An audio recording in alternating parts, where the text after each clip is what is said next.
우리 어릴 적이 아니라 학창 시절에 이렇게 나무 합판으로 된 판때기에다가 이렇게 집게가 달려 있는 거, 그래서 연습장을 꽂아서 썼던 그런 기억이 있으실 겁니다.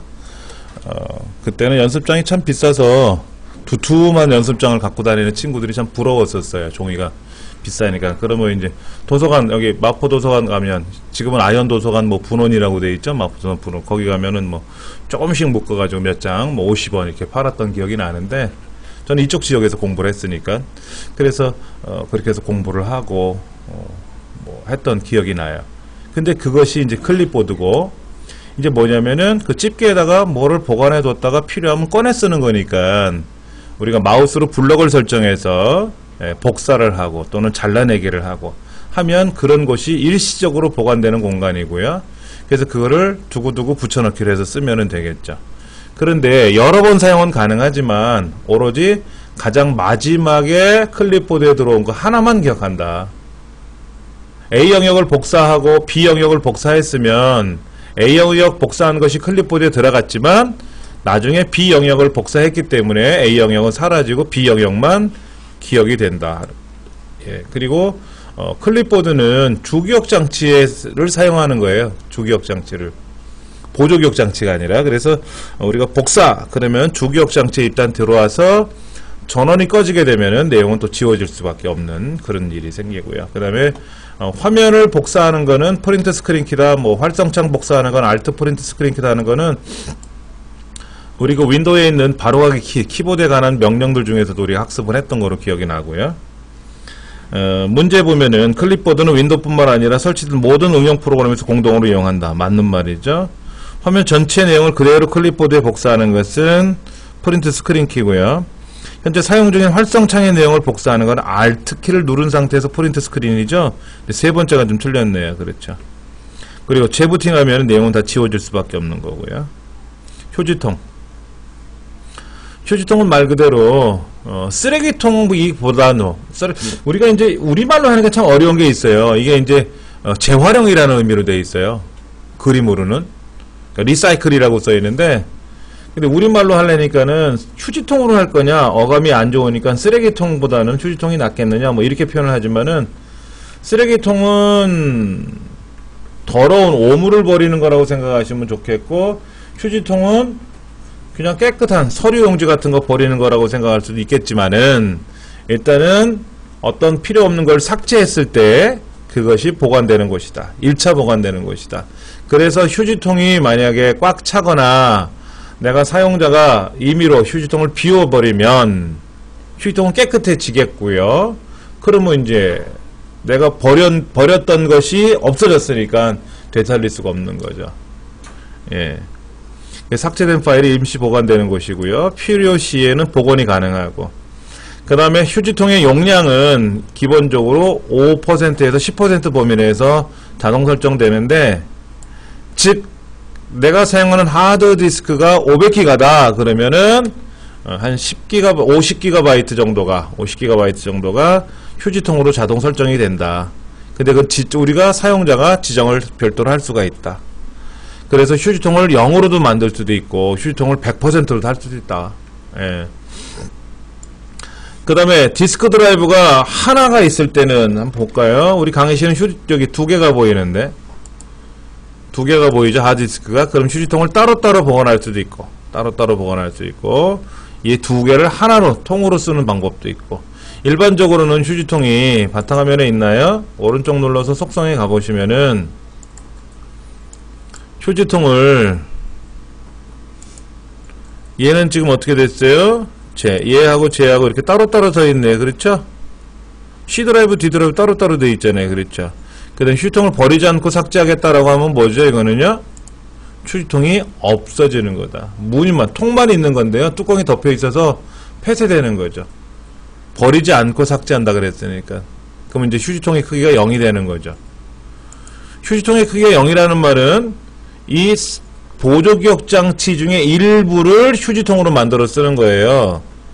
그래서 휴지통의 크기가 커지면 혹시나 잘못해서 버렸을 때 복원할 수 있는 기능이 좋아지겠지만 보조기억 장치를 못 쓰게 되죠. 그 공간만큼. 근데 0을 쓰면 어떻게 되죠? 휴지통을 안 쓰니까는 하드디스크 공간을 다 활용할 수가 있죠. 대신에 잘못해서 삭제하는 순간 바로 삭제가 돼서 복원을 못하니까 위험성도 있고요. 그 다음에 내가 모르고 이제 딜리트 키를 누르면 휴지통으로 들어가지 않습니까?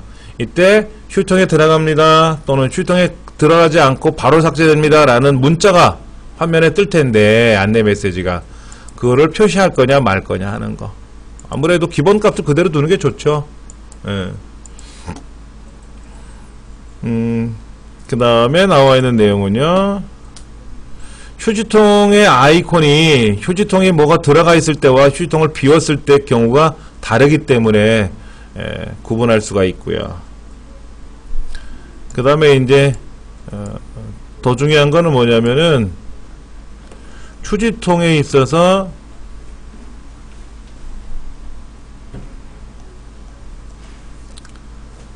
휴지통을 삭제하면은요, 휴지통에 있는 파일들이죠. 그래서 삭제된 시간, 그리고 날짜, 그리고 원래 위치가 들어가요. 그래서 제가 예를 들어서 여기 문서상에 있는 어떤 자료를 커리큘럼이라는 거를 삭제했어요. 그렇죠. 휴지통에 들어갔네요. 휴지통에 가서 얘를 복원을 하게 되면은 어디로 들어가냐 하는 거죠. 원래 자리로 돌아와요.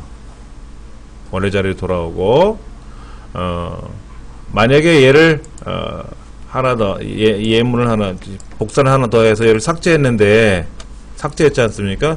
그런데 이거를 나는 어디에다 쓸 거냐면은 요 밖에다 꺼내 놓을 거예요. 그럼 밖으로 나갔지 않습니까? 그럼 밖에 이쪽으로 이제 복원이 된 거예요. 그러니까 복원을 내 마음대로 할 수가 있어요. 내가 원하는 위치에다가.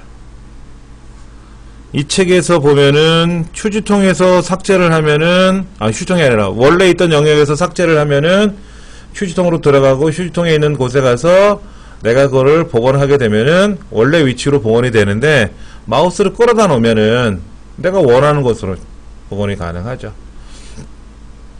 그 다음에 휴지통의 용량이 넘치면 어떻게 되느냐 하는 거죠. 우리는 일상적으로 휴지통에 뭐 버리려고 봤는데 꽉 차 있어요. 그럼 버리면 넘쳐나는 거는 최근 거죠. 내가 버리려는 게 넘쳐나지만, 컴퓨터에서는 뭐냐면 아래에 있었던 묵은 것이 비워버려진다. 그 다음에 휴지통에 들어가 있는 거, 즉 파일이나 폴더를 삭제했는데 얘들은 복원하기 전까지는 휴지통에서는 실행이 안 돼요. 사용할 수가 없더라는 거죠. 그래서 휴지통에 들어가면은 이 상태에서는 분명히 더블 클릭을 하거나 해서 실행할 수가 없어요. 실행할 수가 없어서 얘가 이제 삭제된 윗 공간이라든지 현재 데스크탑 바탕화면에 있던 거를 제가 삭제했기 때문에 바탕화면에 있었다라는 걸 나오고요. 그래서 얘를 이제 복원을 하게 되면은 원래 자리로 돌아오고, 그 다음에 쉬프트 키 눌러서 삭제하면 이제 휴지통에 안 가죠. 그렇죠. 잠깐만, 뭐가 이상하게 됐다. 뭐를 삭제했는데 휴지통에 버린다 그랬고, 쉬프트 키 눌러서 삭제하면 어떻게 돼요? 영구적으로. 근데 조금 전에 이거 안 나온 것 같은데? 쉬프트 키 누르고 삭제하면 바로 삭제되는 거죠. 우리 그 키보드 명령 공부할 때 우리 학습했던 거로 기억납니다. 그런데 이제 문제가 이거예요. 휴지통에 들어가지 않는 경우가 뭐뭐 있느냐 하는 게 시험에 좀 잘 나오는 편인데, 플로피 디스크, 우리 디스켓에서 삭제한 거, 그 다음에 그 CD 있죠. CD, DVD나 CD, RW라고 하는 것은 디스켓처럼 CD나 DVD에 복사해서 붙여놓고 거기다가 뭐를 복사가 가능하게끔 만들어지는 경우를 RW라 그래요.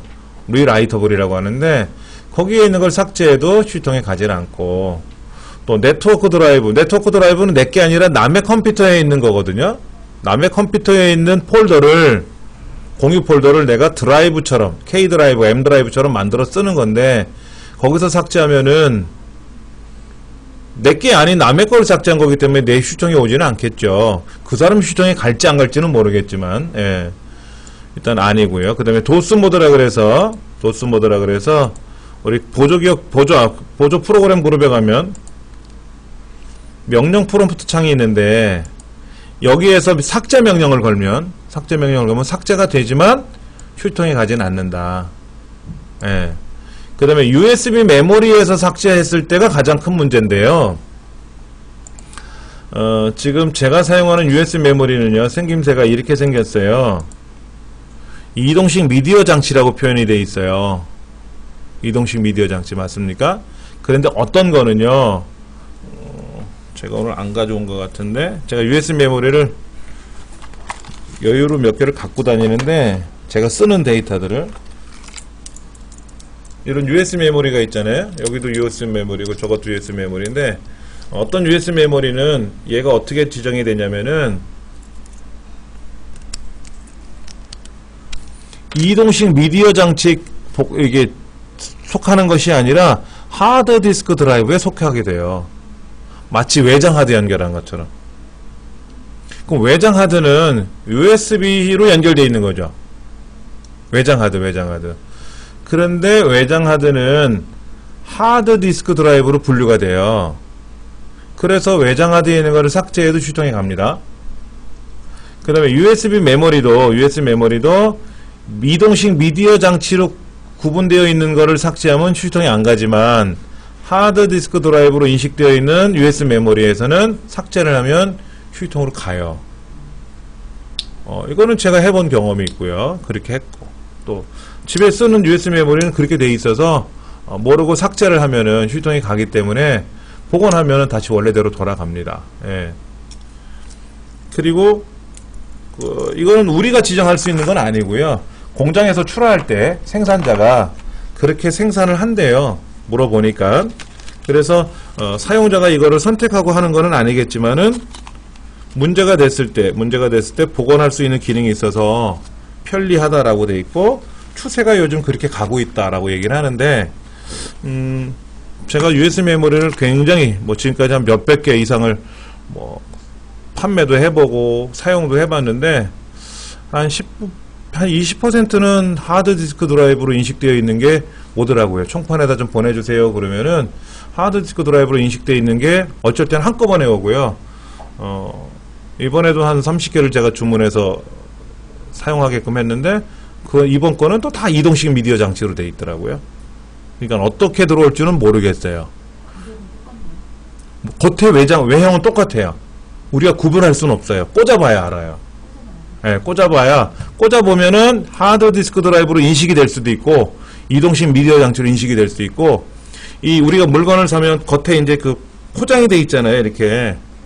여기는 표현이 안 돼 있대요. 서비스 센터나 본사에 제가 문의를 해봤는데, 자기들도 구별할 수가 없대요. 꽂아봐야 안 되는 거지. 공장에서 생산을 그렇게 하기 때문에 그런 거지, 소비자는 알 수 없다는 거예요. 그래서 좀 불편하긴 하겠지만, 일단은 그런 게 있다라는 거. 그래서 과거 시험에는 USB 메모리에서 삭제한 파일이나 폴더는 휴지통에 보관되지 않습니다. 바로 삭제가 됩니다. 하는 게 정석이었지만, 지금은 아니기도 하더라, 이거지.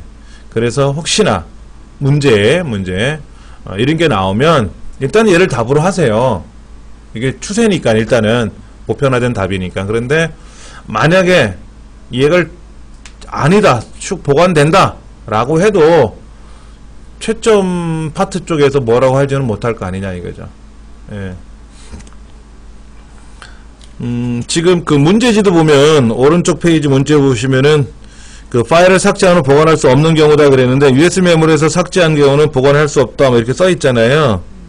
예.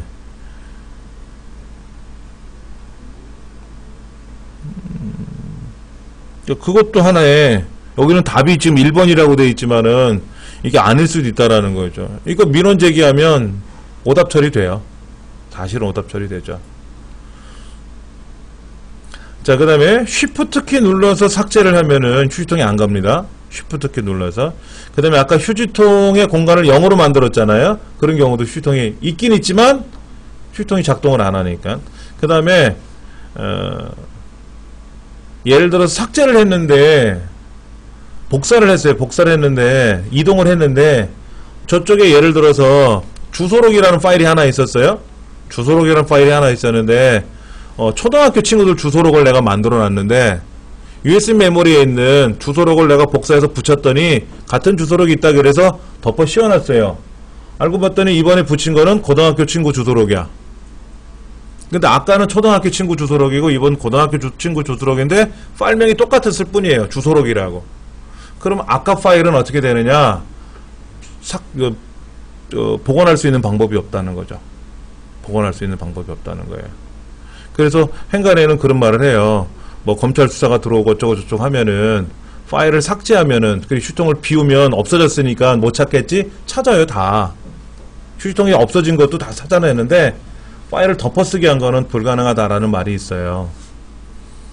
뭐 비자금 관련된 자료들을 딸 이름만 똑같이 해가지고 아무것도 없는 거로 붙여넣게 다른 이름으로 다시 저장을 해버리면 내용이 사라지잖아요. 그렇게 되면 뭐 못 찾는다라고 하는데 검찰이 바보는 아닐 테고 잡아낼 수 있을 것 같긴 해요. 우리 생각에는 안 된다고, 책에도 안 된다고 돼 있지만은 실제로는 하겠죠. 죄를 지면 안 되고요. 휴지통에 관한 설명에도 옳지 않은 걸 고르시오 라고 되어 있는데 복원이 가능하고 드라이브마다 휴지통의 크기를 다르게 설정할 수 있고 그 다음에 지정된 휴지통의 용량을 초과하면 가장 오래전에 삭제된 것부터 가장 오래전에 삭제되어 보관된 것부터 지워지게 되는 거고요. 그 다음에 휴지통 안에 들어있는 거는 직접 실행할 수가 없다고 되어 있죠. 당연히 복원은 가능한 건데 실행은 못해요. 그 다음에 복사해서 붙여넣기라는 기능이 없어요. 자, 보여드리면 휴통에 가잖아요. 휴통에 가면은 여기 한번 보세요.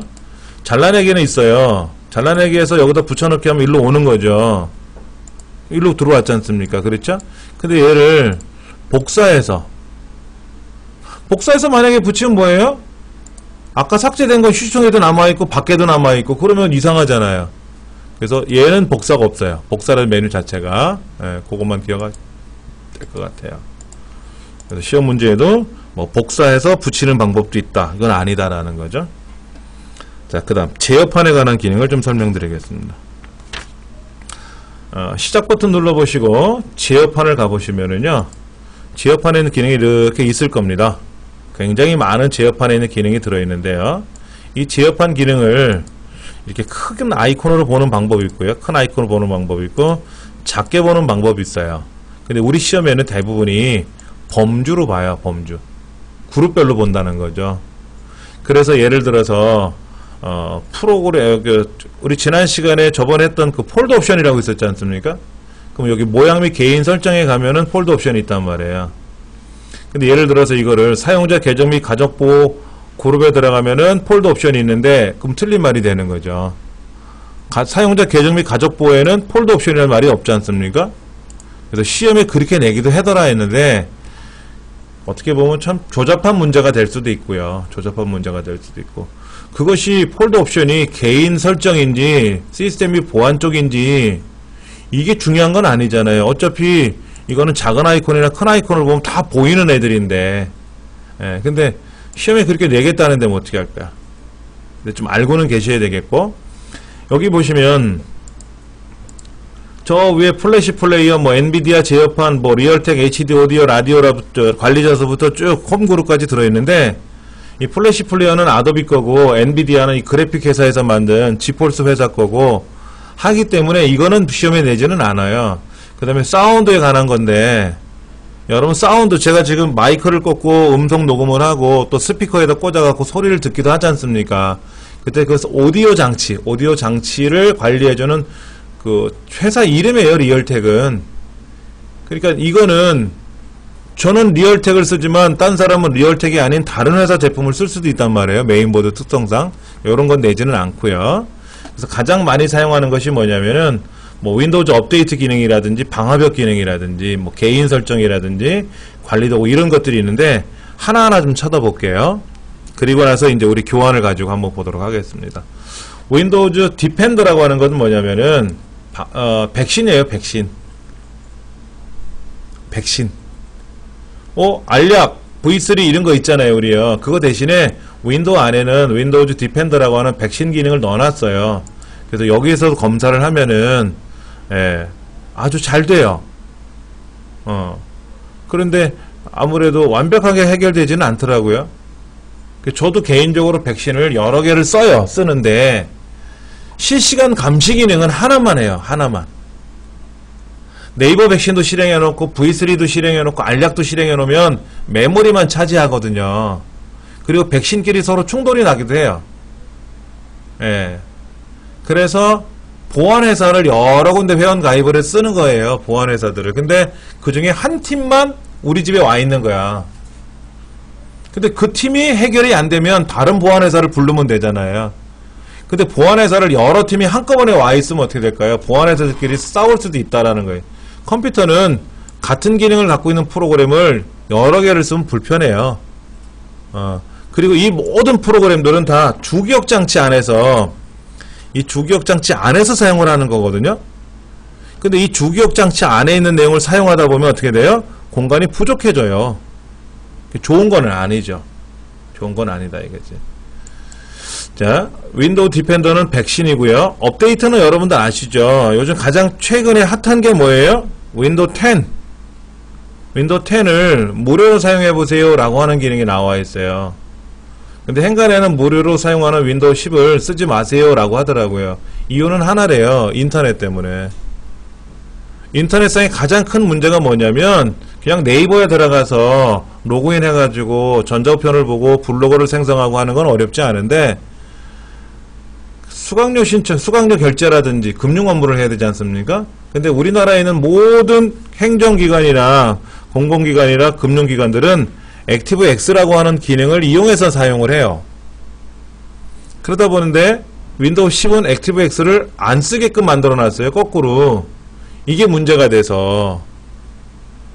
그러다 보니까는 우리나라 대통령도 그런 얘기를 했죠. 액티브엑스 때문에 우리나라에 있는 업체들이 외국 구매자들이 와서 온라인으로 들어와서 구매를 하려고 그러면 뭐를 설치하게 되는데 설치해서 뭐를 해야 돼요? 또 개인 실명 확인을 해야 되는데 외국 사람이 개인 실명 확인을 하면 뭐 할 겁니까? 우리나라 사람도 아닌데.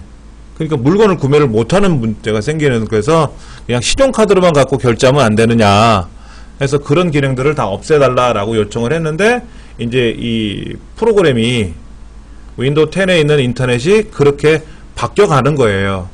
근데 이미 만들어진 기능들 우리 센터 홈페이지에 로그인 해가지고 수강료 결제를 하려고 그러면 액티브엑스 뭐를 설치하거든요. 프로그램을. 그러면 못하는 거죠. 그거하고 이하고 안 맞는 거지. 안 맞는 거지. 그 다음에 대학교에서 수강 신청을 하면 그럼 2학기 수강 신청하려면 뭐 프로그램 깔아야 되는데 그것도 깔면 안 되는 거고. 그래서 당분간은 하지 마세요 라고 하더라고요. 그러면 인터넷 익스플로러 말고 구글 크롬으로 쓰면 안 되느냐? 예를 들어서 제일은행이나 국민은행이나 농협은 크롬이 작동이 될 수 있지만 꿈날개라든지 뭐 이런 거 우리 국가에서 하는 공공기관에서 하는 무료교육이라든지 이런 거 그 다음에 특히 우리 센터에서 수강료 결제할 때 카드 결제하는 거 이거는 또 안 먹어요. 그러니까는 당분간 쓰지 말라 얘기를 하더라고요. 그러니까 그런 이유가 있다라는 것만 기억을 하시고요. 그 다음에 업데이트를 뭐뭐 했는지가 쫙 보일 거예요. 여기에 또 현재 업데이트를 뭐를 해야 될지도 보이고요.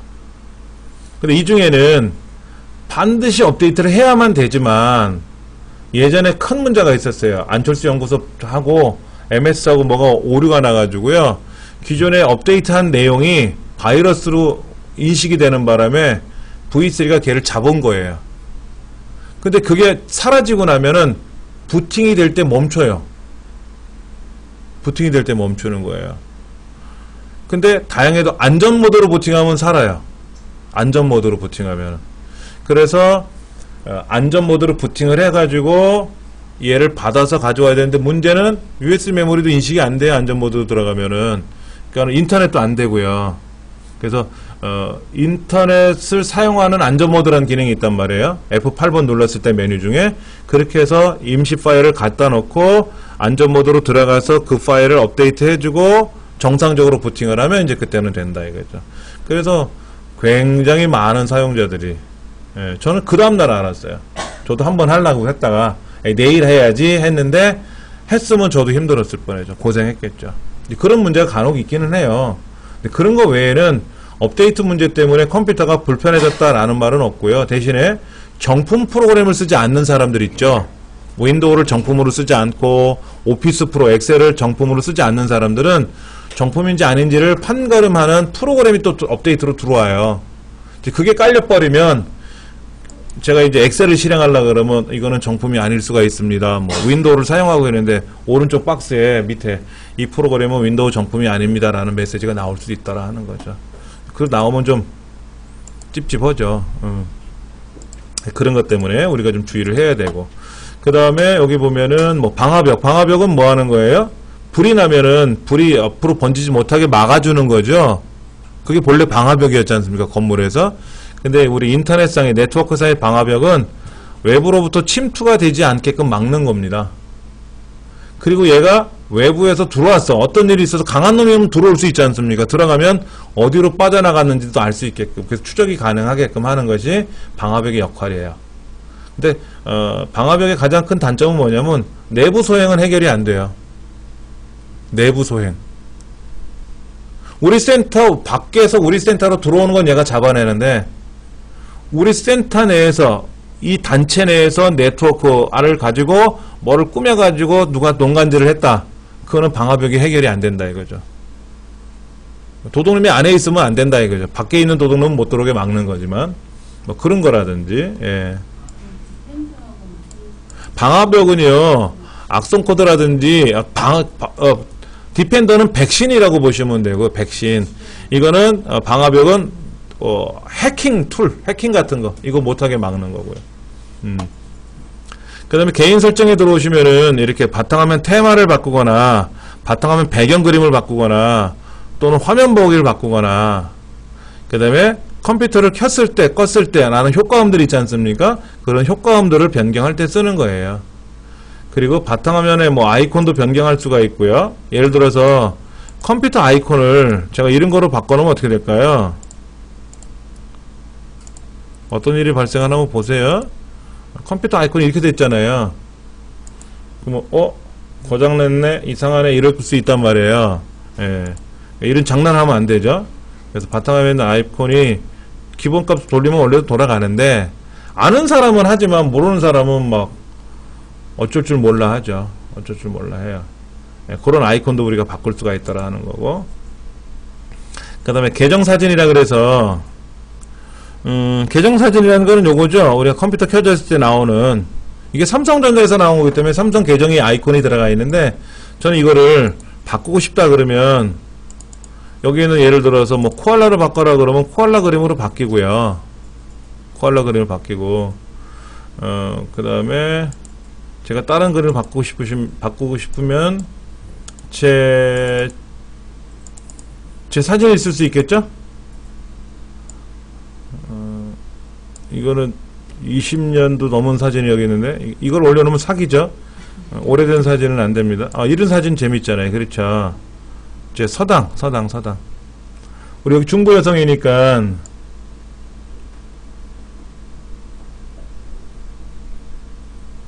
중부 여성 여기 있네. 그렇죠? 중부 여성 발전센터 아이콘이 있단 말이에요. 요렇게. 그러면은, 여기 이제 아이콘 이름이 중부로 들어가는 거죠. 우리 홈페이지 있잖아요. 중부 여성 발전 홈페이지에 나와 있는 앞에 그림을 그냥 자른 거예요. 요런 거로 이렇게 바꿔서 쓸 수도 있다라는 거죠. 예. 그래서 이렇게 해서 이름을 바꿔 쓰면은, 제 컴퓨터는 켜면 제 얼굴 나오고요.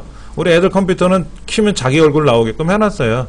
그래야 누구라도 이 컴퓨터를 알면, 이거는 이정민 거 맞네, 홍길동 거 맞네 하고 알 수가 있는 거죠. 그렇게 해서 이제 사용자 이름, 그 사진도 바꿀 수가 있고요. 그 다음에 이제 화면의 그 아이콘의 크기, 글자 크기. 예를 들어서 여기 보시면 아이콘은 컨트롤 키 눌러서 이렇게 크게 작게 할 수는 있어요. 근데 글자는 안 커지잖아요. 멀리서 보시기에 글자가 작다라는 거예요. 그럼 얘를 크게. 그럼 50% 더 커지는 거죠, 글자가. 예. 그래서 적용하게 되면은 이제 얘를 사용자 계정을 빠졌다 다시 들어와야 되는 불편함은 좀 있습니다.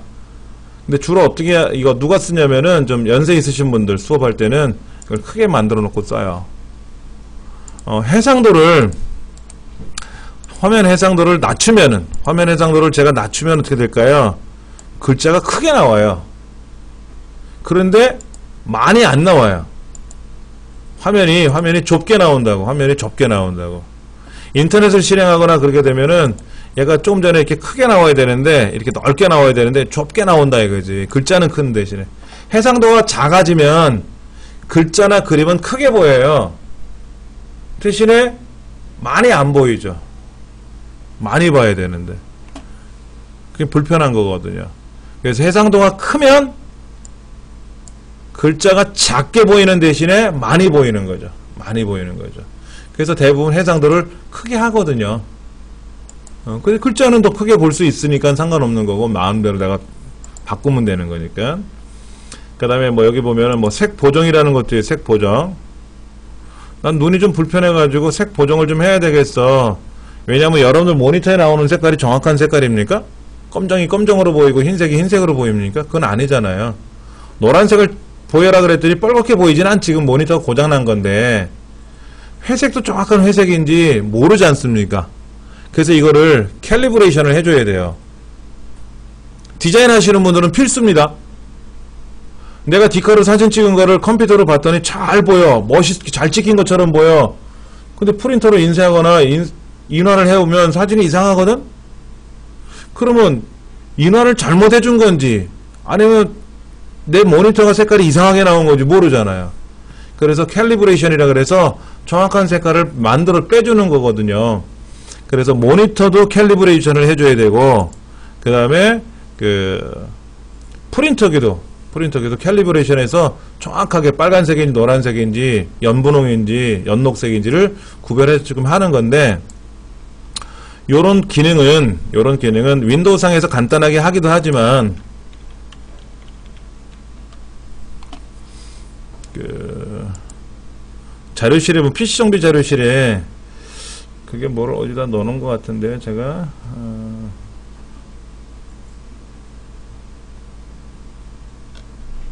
멀티미디어 자료실에 넣어놨나?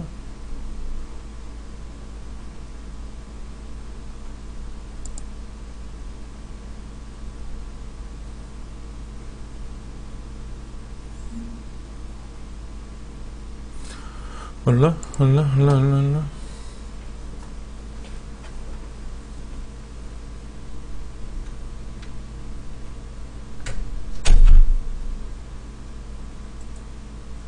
어디로 없어졌다? 모니터 색상 맞추는 거 검사하는 프로그램이 있는데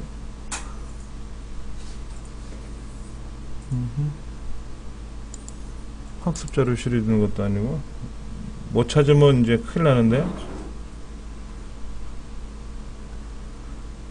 제가 바보짓을 했나봐요. 어디다 또 버려버렸는지.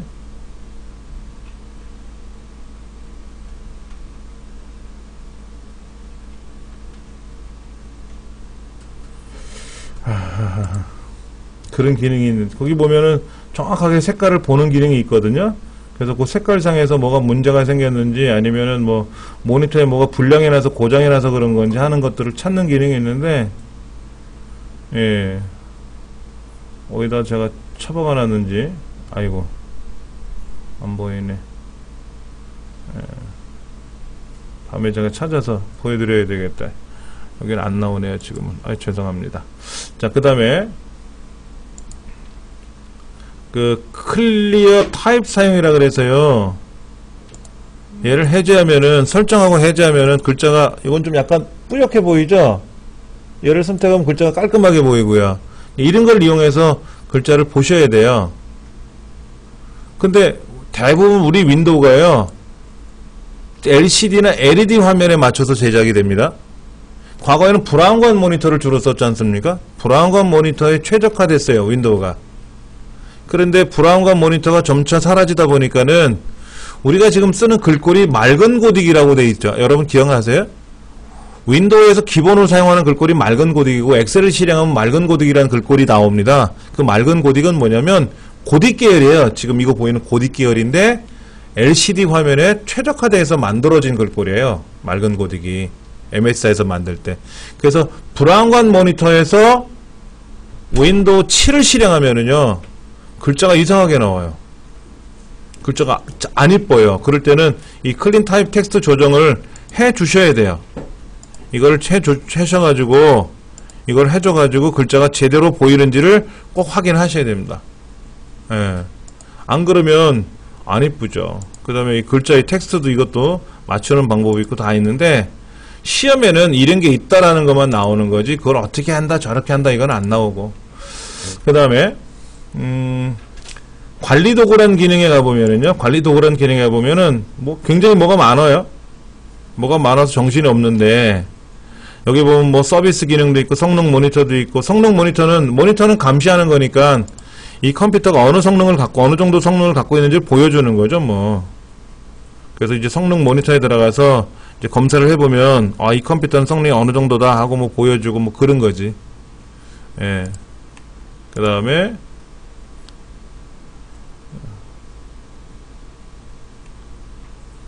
관리센터, 국가 및 언어에 가보면 관리센터도 마찬가지고요. 관리센터는 예를 들어서 백시를 쓰고 있는지 아니면 뭐 백업 기능을 활용하고 있는지 방화벽을 쓰고 있는지 뭐 그런 걸 보여주는 기능입니다. 그래서 내가 이거를 난 세밀하게 좀 볼래 그러면 이렇게 눌러보면은 방화벽을 지금 사용하고 있고 뭐 그 다음에 업데이트를 자동으로 설정하고 있고 뭐를 하고 있고 네트워크 액세스 보호는 사용하고 있지 않다고 되어 있잖아요. 이것도 보호 설정을 해주면 어떻게 될까요? 얘도 사용 중이라고 나오겠고 인터넷 보안 상태도 양호하다고 되어 있고 그렇죠? 이런 거를 보시는 거예요. 근데 이거는 초보자들은 봐도 어렵지 말 자체가 어려워요. 그 다음에 국가 및 언어 옵션에는 대한민국이라고 하는 국가를 선택한 거지 않습니까? 그럼 대한민국은 몇 년 몇 월 며칠이라고 나오죠? 그리고 무슨 요일하고 나오잖아요. 그리고 몇 시 몇 분 몇 초 이렇게 나온단 말이에요. 오전 오후 이렇게 표현하지 않습니까? 예. 그런데 예를 들어서 소수점도 점을 쓰지 않습니까? 점.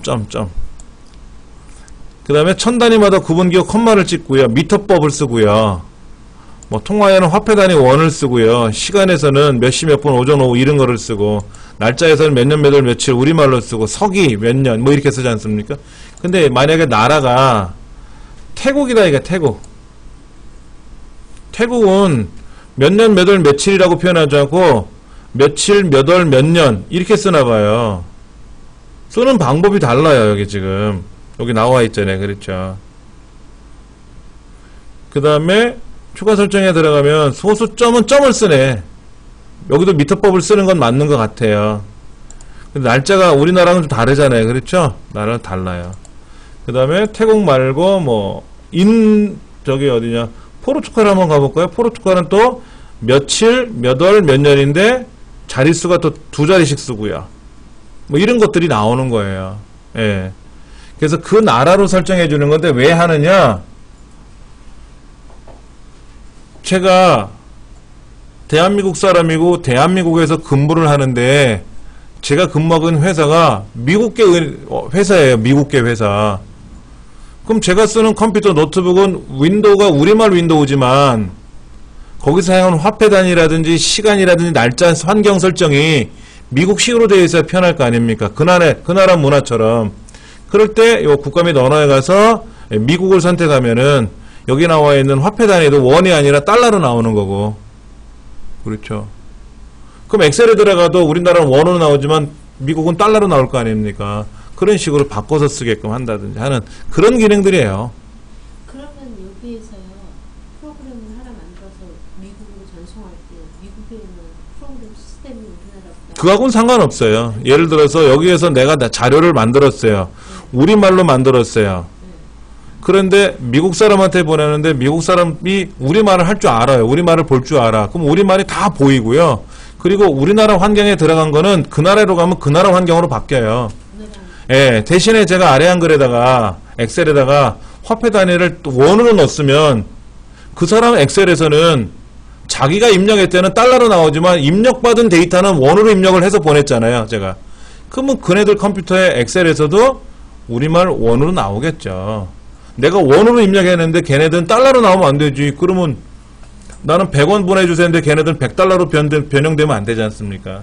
그거는 입력한 거는 원칙이니까 그대로 갖고 있는 거고 새로 입력한다든지 했을 때는 그 나라 문화에 맞게끔 들어가게끔 하는 기능이에요. 이거는. 호환 프로그램 예, 그거는 다 윈도우가 그렇게 다 국제적으로 통용이 되게끔 만들어졌어요. 그리고 예를 들어서 티벳 사람이 우리나라에 왔어요. 근데 자기 티벳으로 뭐를 보내야 돼? 전자우편을 보내야 되는데 우리말 컴퓨터에는 티벳 글자가 없지 않습니까? 그럼 티벳 글자를 입력하게 해달라고 해야 될 거 아니에요. 그럼 티벳 글자를 입력할 수 있게끔 여기서도 설정할 수가 있어요. 언어를 티벳 글자로 여기에서 추가를 하면 돼요. 나라가 나와요. 여기 나라가 다 나옵니다. 그럼 예를 들어서 여기에 뭐 그리스 글자를 입력을 한다든지, 또는 일본어, 만만하게 우리는 뭐 일본어하고 러시아 같은 경우는 아무래도 스펠이 다르니까 알파벳이, 중국어라든지 중국어, 그 다음에 일본어가 어디 갔느냐, 일본어 있지 않습니까? 그래서 일본어를 만약에 제가 이렇게 선택을 해서 확인을 누르면 일본어 입력기 키보드가 뜨는 거예요. 그럼 아래 한글에서도 일본어를 입력할 수 있고, 그 다음에 엑셀에서도 일본어 입력을 할 수 있고, 우리말 컴퓨터인데도 다른 나라 글자를 입력할 수 있는 거예요. 그리고 만약에 일본 사람이 엑셀로 문서를 만들어서 우리나라에 보내왔는데 내가 그거를 전자우편에서 저장을 해서 열어봤더니 윈도우 XP 시절에는 일본어가 깨졌거든요. 근데 XP가 아니라 윈도우 XP 이전 윈도우 98 환경까지는. 근데 윈도우 XP서부터는 일본말로 보내면 일본말로 보이고 중국말로 써있으면 중국말로 보이고 다 보이더라 이거지.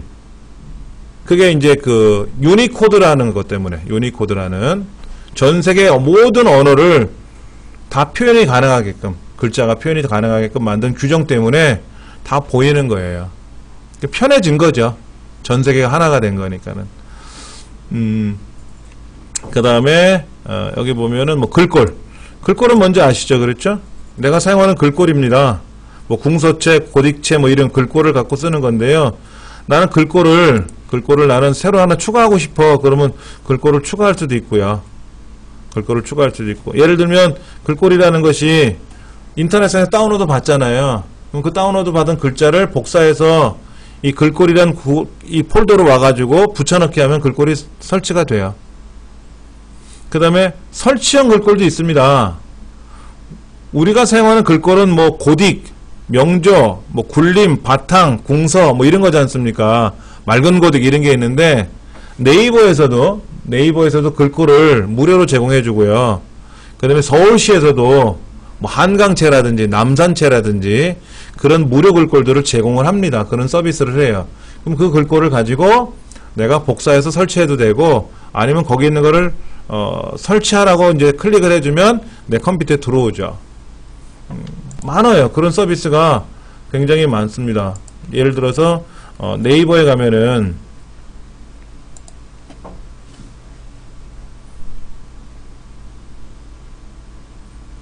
아이고 더디어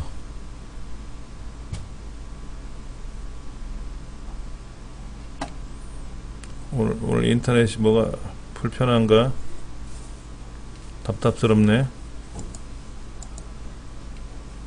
네이버에 가면 그 네이버 글꼴이라 그래서 제공해주고, 서울시에 가도 서울시 글꼴이 있어요. 초기 화면에 가도 다 검색이 가능하게끔 네이버에 이제 떴네.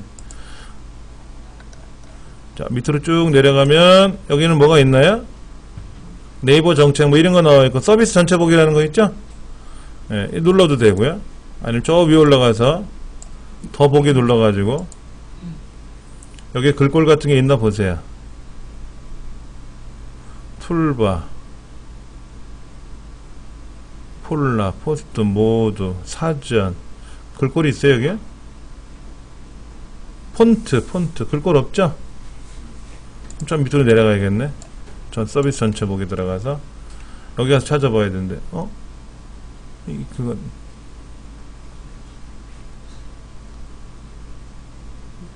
어디 있죠? 있었는데 제가 못 찾나요? 크리너, 포토, 나눔 글꼴 여기 있네요. 그랬죠? 설치형 나눔 글꼴. 나눔 글꼴이라는 게 들어가면은 MS는 맑은 글꼴이라고 해서 맑은 고딕 이런 걸 썼지만 여기는 이제 나눔 고딕, 나눔 바른 고딕 이런 게 있어요. 그럼 이제 이런 거를 마음에 들면은 어떻게 하면 된다? 여기 설치하는 게, 잠깐만, 설치하는 거 있죠. 왜 화면이 도망가 얘가? 여기 글꼴을 설치하시면은 이거 윈도우용이죠? 예. 설치를 하게 되면은 얘가 이제 내 컴퓨터에 설치가 되는 겁니다. 얘도 설치할 수가 있고요. 바른 글꼴 얘도 있죠? 어디 도망간다 자꾸만. 화면이 여기도 글꼴 있죠. 그렇죠? 이런 거를 설치하시면은 내 컴퓨터에 들어오는 겁니다. 근데 예뻐요. 글꼴이 굉장히 깔끔하고 좋습니다. 예, 서울시에서도 이런 사업을 하고요. seoul.go.kr 서울시 홈페이지에 들어가서도 여기서도 이제 서울시 글꼴을 찾으면은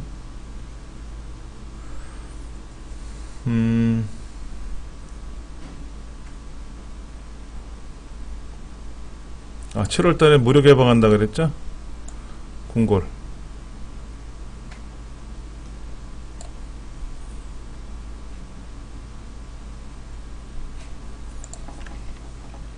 남산채 찾아볼까요? 남산채 예, 여기 서울 서초에 있네. 그렇죠? 서울 서초에 들어가서 글꼴들이 있습니다. 서울 서초는 이제 남산채, 그 다음에 한강채 이런 식으로 제가 알고 있는데 이런 글꼴에 이제 들어가서 무료로 쓰실 수 있어요. 그러면 굉장히 예쁜 글자도 나옵니다. 좋아요. 그냥 기본적인 글꼴만 쓰면은 근데 이런 무료 글꼴이 아닌 유료 글꼴을 불법 다운로드해서 쓰다가 걸리면 법적인 제재를 받아요. 굉장히 그래서 쇼핑몰 하시는 분들이 가장 큰 이제 힘든 게 뭐냐면은 이왕이면 글꼴을 예쁜 거를 만들어서 상품 소개를 하거든요. 근데 글자로 만들질 않고 글자를 가지고 만들어요. 워드상에다 작업을 해가지고 걔를 이미지로 저장을 해요. 그래서 이미지를 다 붙이는 거거든요. 우리가 쇼핑몰에 올라와 있는 홍보물은 대부분이 다 이미지예요. 예를 들어서 제가 여기다가 블로그 반에서 공부하는 자료 중에 블로그 반에는 별걸 다 설명을 해요. 아주 뭐냐면 저것도 설명합니다. 곰팡이 제거제도 제가 소개하고 그러는데 근데 여기 곰팡이 제거제를 제가 물건을 예전에 샀던 건데요. 이거예요. 이거 여기 뭐 이렇게 써 있잖아요. 근데 이게 그림이거든요.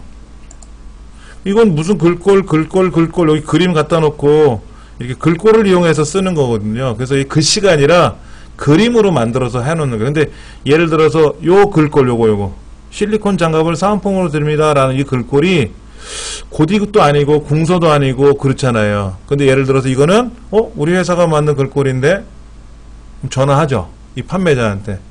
거기 있는 글꼴 중에 이 글꼴 사셨어요? 그러면 안 샀다고 샀든지 안 샀든지 영수증 있고 아니면 로그인 해보면 사업자 등록돼 있으니까 확인이 될 텐데 안 샀어요. 그냥 썼어요. 그러면 그거는 저작권이 있는 건데 그냥 쓰셨네요.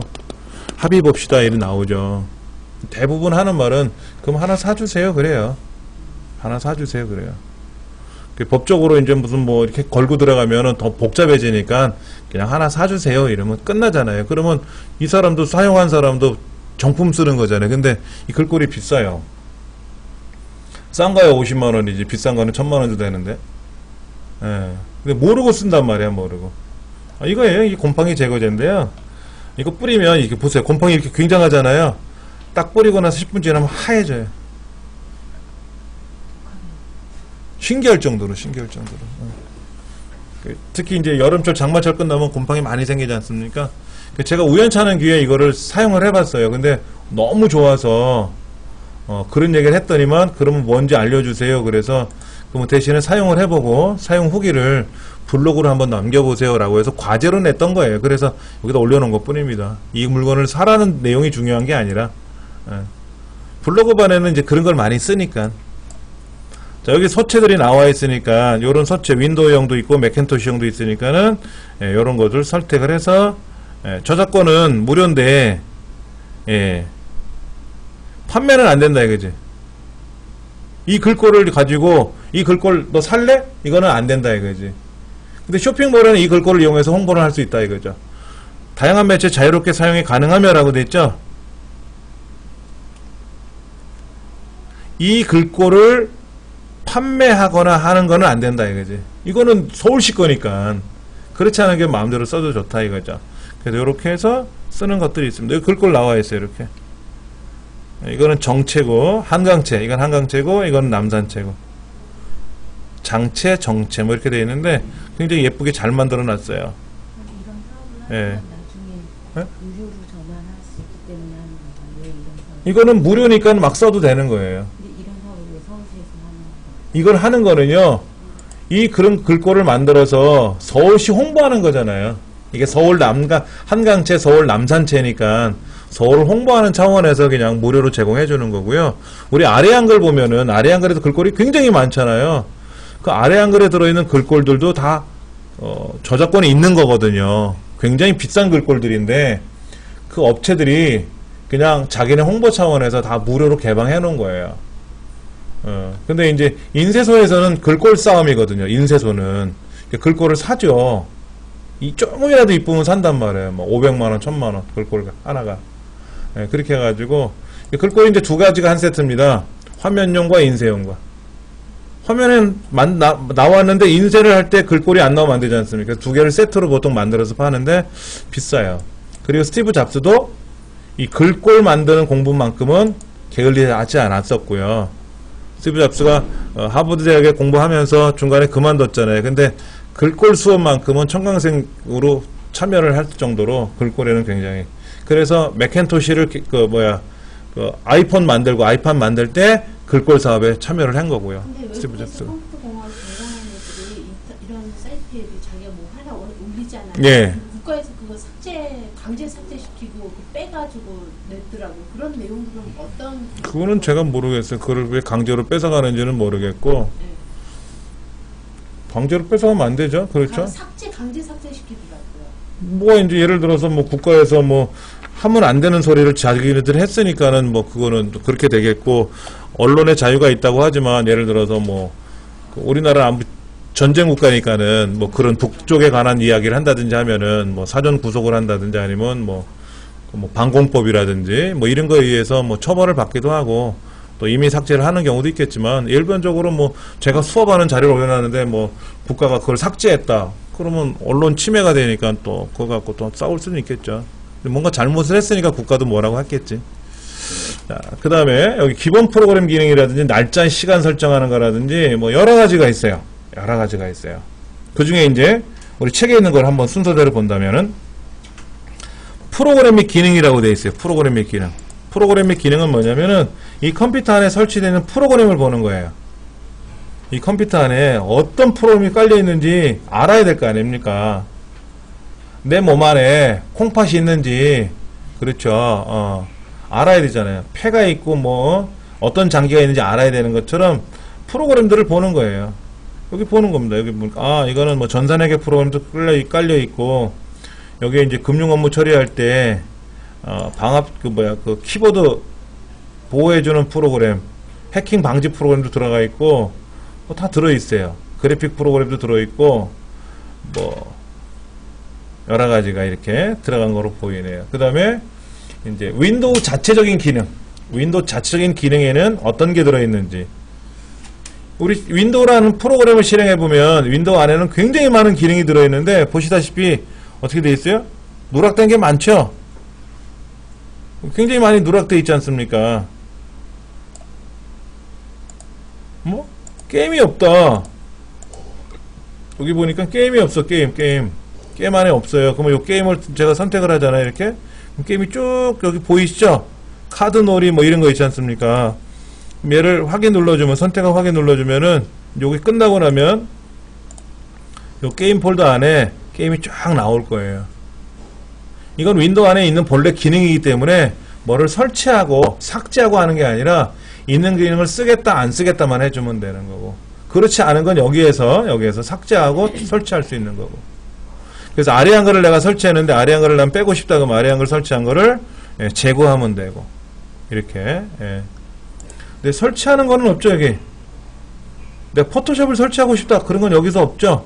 포토샵은 어떻게 설치해요? 포토샵 프로그램을 집어넣고 설치하면 되는 거죠. 여기 이제 좀 마무리 됐는데 가보면은요, 게임 안에 이제 많이 들어가 있죠. 그렇죠. 게임이 들어갔단 말이야. 그래서 그런 기능들이 어디에 있다? 윈도우즈 기능이라든지 여기도 있다 하는 거죠.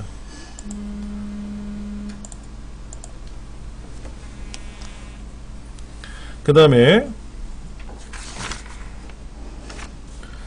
그 윈도우 7에 포함되어 있는 일부 기능이나 이런 기능들을 내가 사용할 거냐 말 거냐 하는 거를 묻게 되는 거고요.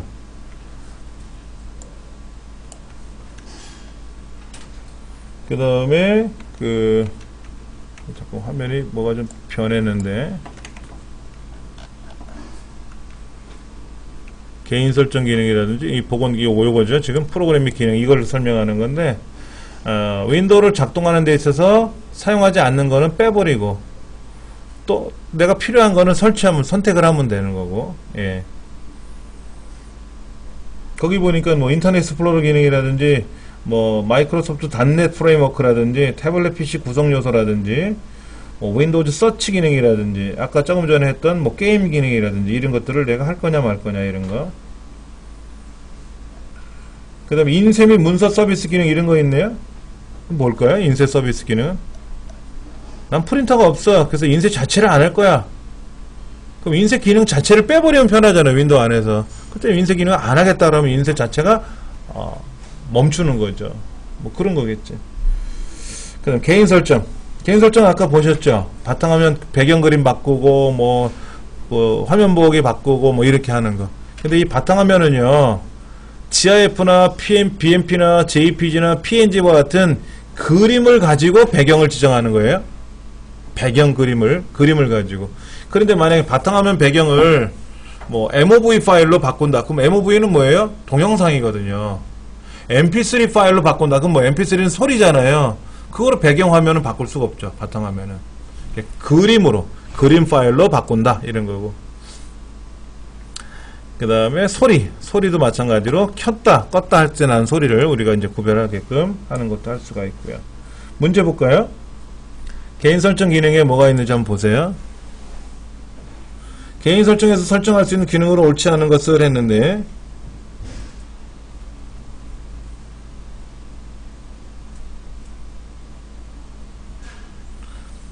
책에 보니까는 화면 보기 기능, 가젯 기능, 바탕화면 배경, 마우스 포인터 변경 뭐가 있어요? 뭐 화면 보기는 아까 있었는데, 가젯은 가젯 기능이 따로 있어요. 아까 마우스 포인터 해봤었잖아요.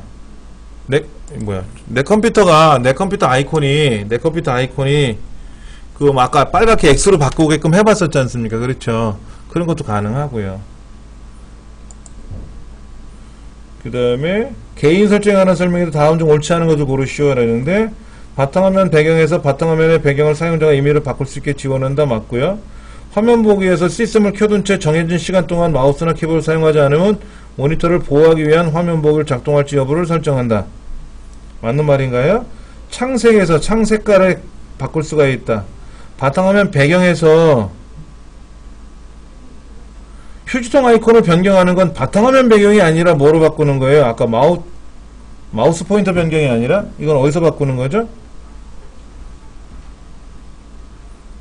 바탕화면에 있는 아이콘 변경에서 하는 거죠.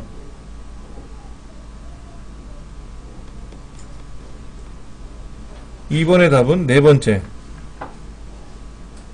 바탕화면 배경은 다시 보세요. 여기 지금 바탕화면 배경에서 개인 설정에 가면은 바탕화면 배경이 있지 않습니까? 이 바탕화면 배경에서는 배경만 바꾸는 거잖아요. 그러니까 개인 설정 안에 가면은 마우스 포인터를 변경하든지 또는 바탕화면 아이콘을 변경하는 기능이 있는 거잖아요. 그러나 바탕화면 배경 자체에서는 바탕화면 배경만 바꾸는 거잖아요. 근데 바탕화면 배경에서 아이콘 모양을 바꾼다 그랬잖아요. 그거는 잘못 얘기한 거지. 그러니까는 참 애매한 거예요. 대충 보면 애매한 게 많아요. 자, 그 다음에 디스플레이. 디스플레이는 뭐 하는 거죠? 아까 보셨던 요거 색깔, 아이콘의 그 글자의 크기라든지 뭐 해상도를 조정한다든지, 그 다음에 뭐 디스플레이 설정 변경 아까 요거 본 거 하고, 그 다음에 아까 클린 타입 글꼴 잘 보이게끔 하는 거 확인하는 거, 뭐 그런 기능이 있었던 거죠. 거기 나오네요. 복수 모니터라는 말이 나오는데 한번 볼까요? 여기 보면 모니터가 지금 하나만 나와 있는데, 모니터 하나만 나와 있는데, 우리 윈도우는요, 모니터를 10개까지 연결할 수 있어요. 근데 내 컴퓨터에 윈도우를 10개를 연결할 수 있는 공간이 없지 않습니까? 네. 그래서 못하는 것 뿐이지. 근데 우리 강의실 컴퓨터 뒷면에는 어떻게 구성되어 있냐면요, 똑같지 않지만 그림을 한번 보여드릴게요. 이렇게 돼 있어요. 이렇게 모니터가 이렇게 연결이 여러 개가 되게끔, 2개가 연결되게끔 해놨단 말이야.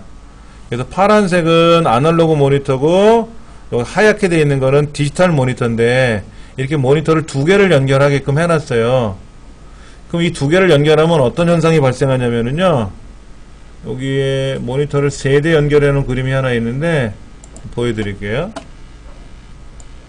모니터를 이렇게 3개를 사다 놓고 연결을 하는 건데요, 이 뒷면에 보시면은 이렇게 디지털 모니터 연결하는 거, HDMI로 연결하는 거, 디스플레이 포트로 연결하는 이런 단자들이 있단 말이에요. 단자들이 여기다가 모니터를 연결하는 거예요. 연결을 하면은 아까 보셨던 대로 모니터를 3개를 연결을 해가지고 게임을 하면 참 좋아요.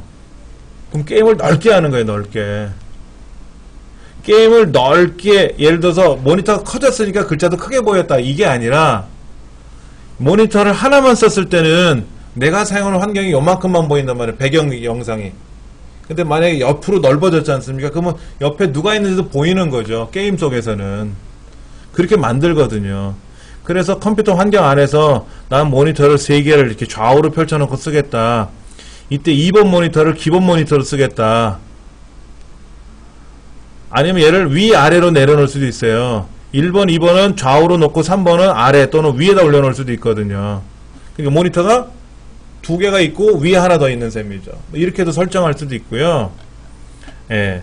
해서 설정을 하면 이 모니터 3개를 따로따로 쓰게 할 건지 같은 화면이 나오게 할지 확장해서 나오게 할지 하는 기능이 있어요. 근데 우리는 지금 모니터가 하나밖에 없으니까 환경 자체가 안 나오는 거고,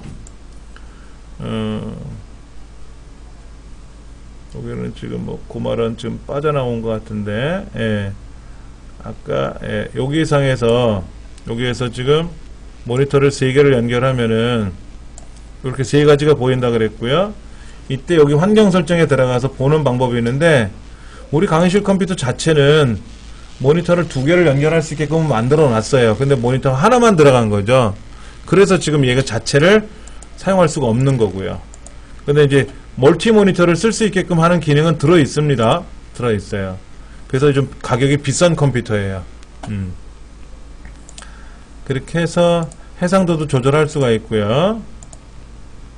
우리 책에 보니까 복수 모니터라는 말이 나와 있지 않습니까? 복수 모니터. 그래서 여러 개의 모니터를 연결해서, 특히 우리나라 그 병원 드라마 보면 모니터 여러 개에서 연결해 쓰잖아요. 의사 선생님들이. 그렇게 쓰는 겁니다. 어렵지 않아요. 그래서 이 창을 작게 줄여가지고 오른쪽으로 쭉 넘어가잖아요. 이렇게 오른쪽으로 끌고 가면은, 지금 오른쪽이 막혀 있지만 모니터 2개를 쓰면 오른쪽이든 왼쪽이든 어디가 연결되어 있지 않습니까? 그럼 글로 넘어가요, 화면이.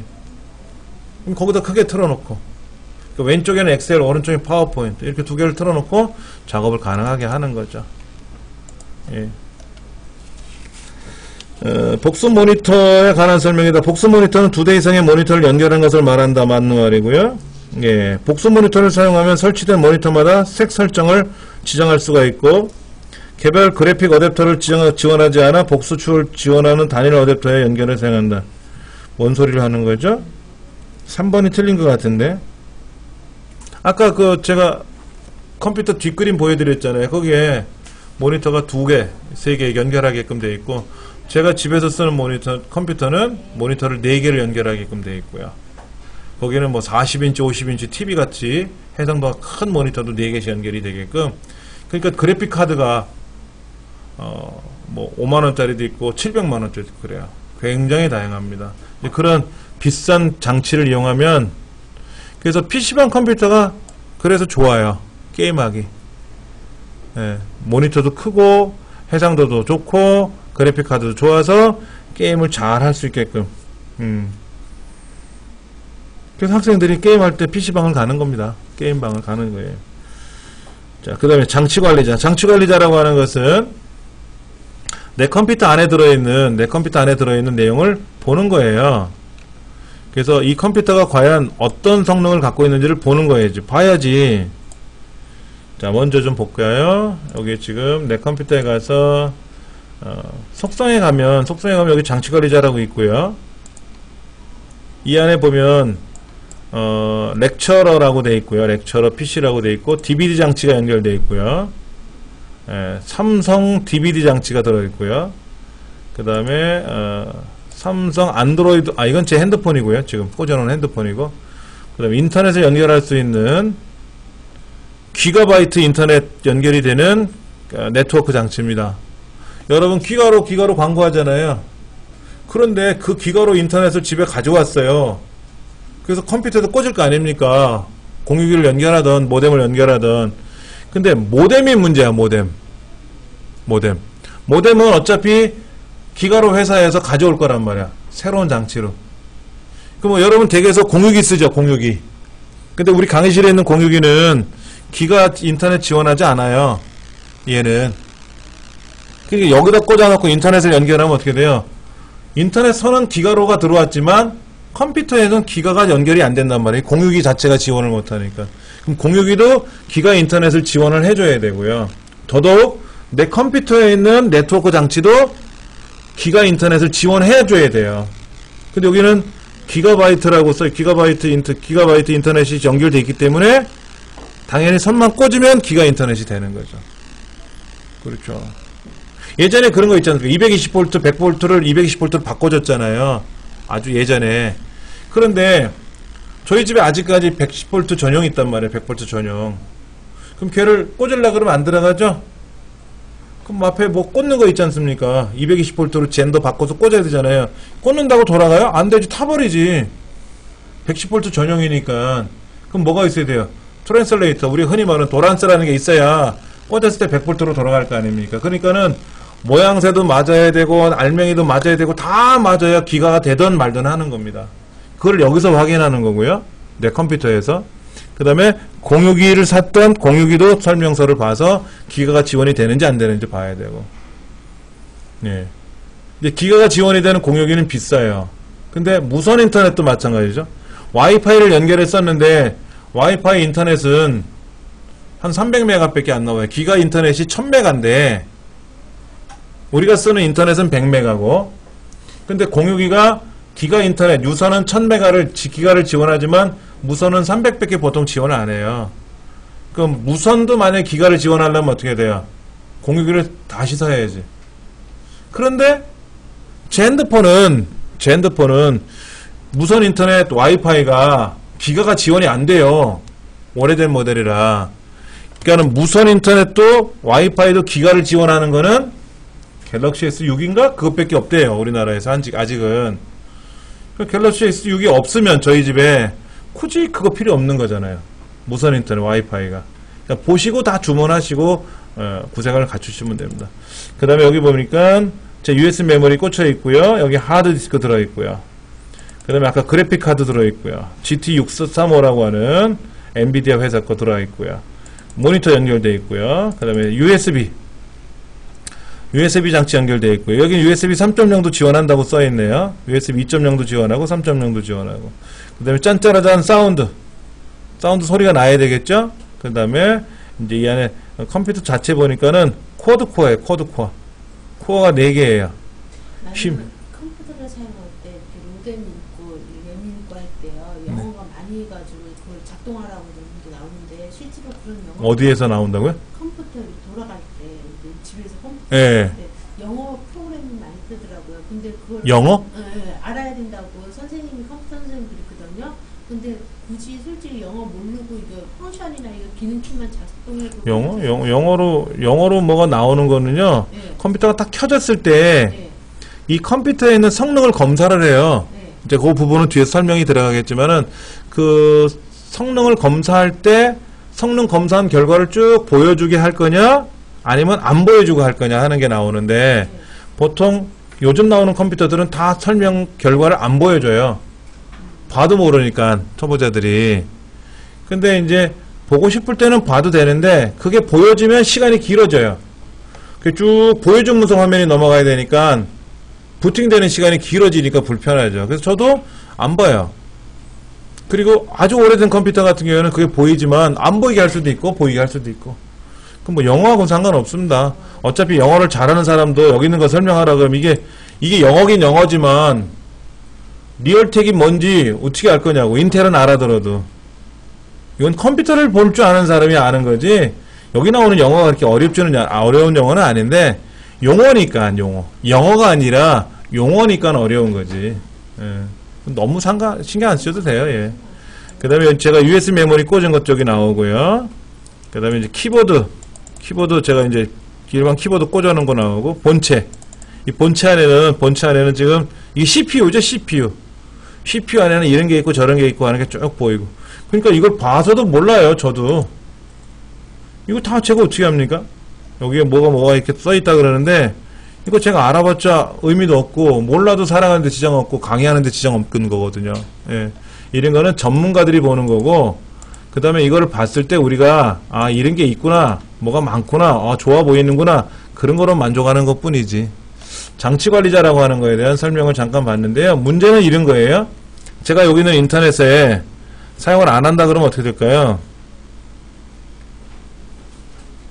금지로 될 것 같아요. 사용 안 한다 그러면 인터넷 선이 사용 안 한다고 했으니까 인터넷이 끊어지는 거지, 당연히. 그렇죠. 사용 안 한다 그러면 인터넷이 끊어지는 겁니다. 그 다음에 여기 USB 장치가 있는데 제가 USB 장치를 사용 안 한다 그러면 어떻게 될까요? 지금은 껐다 키라니까 제가 안 할 거고요. 예.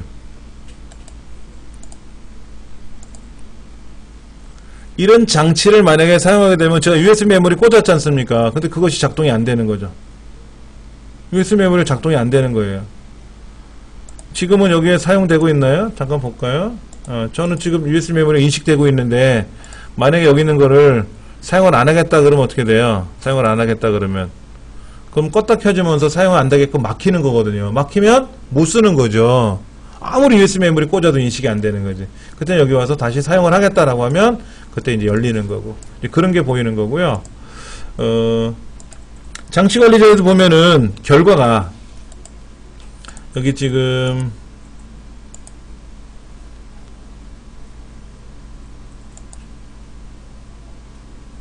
제가 마우스를 사용 안 하겠다 그러면 마우스가 이게 꽂혀 있어도 작동이 안 되는 거고, 그렇게 되면은 사용을 안 하겠다라고 하면 거기에 내려가는 화살표, 책에 보면은 내려가는 화살표가 그려진다라고 써 있어요.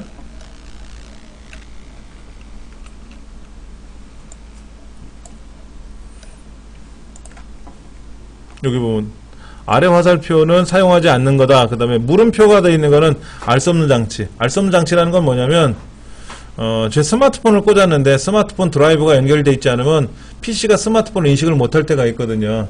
드라이브 프로그램을 설정해야 돼. 여러분이 댁에 있는 프린터기를 사왔는데 프린터기 프로그램을 안 깔고 프린터기만 꽂아놓고 파워를 키면은 프린터는 찾았다고 하지만 기기가 연결이 안 되거든요. 그럼 여기 알 수 없는 장치라고 나와요. 알 수 없는 장치. 물음표가 뜨고요. 그 다음에 느낌표 정상적으로 동작하지 않은 장치라고 하는 것이 표시되는 경우도 있고. 예를 들어서 내가 프린터를 하나 설치해 놨는데 이 프린터가 없는 가짜로 설치할 수도 있지 않습니까? 근데 그런 프린터는 아무리 명령을 걸어도 작동이 안 될 거 아니에요. 가짜니까. 뭐 그런 거라든지. 그리고 여기 보면 뭐 IRQ니 DMA니 뭐 이런 것들이 과거에는 사용자가 이걸 설정해 줘야 되는데 굉장히 어려워요. 하드웨어적인 내용이라. 그래서 이런 거를 굳이 사용자가 하지 않고도 윈도우가 알아서 척척 해결이 된다 하는 내용들 거기 나와 있고. 이게 뭐야? 네트워크 속성 변경이라는 말이 나오네요. 자, 아까 여기 보니까 장치관리자에서 DVD 장치가 있어. CD-롬. 내가 제거 그러면 어떻게 돼요? 사용 안 하는 거죠. 근데 껐다 키면 DVD가 있네 하고 다시 설치가 돼요.